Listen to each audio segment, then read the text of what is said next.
জেলে রুহুল প্রতিদিন ভোরে তার কুঁড়ে ঘর থেকে বেরিয়ে মেঠো পথ ধরে দূরের নদীর দিকে যেত মাছ ধরতে।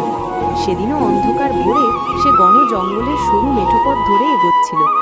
শিশির ভেজা ঘাসে হাঁটতে হাঁটতে সে নদীর কাছে পৌঁছে জাল ফেলল। হঠাৎ জালের ভেতর থেকে অদ্ভুত আলো বেরোতে লাগলো।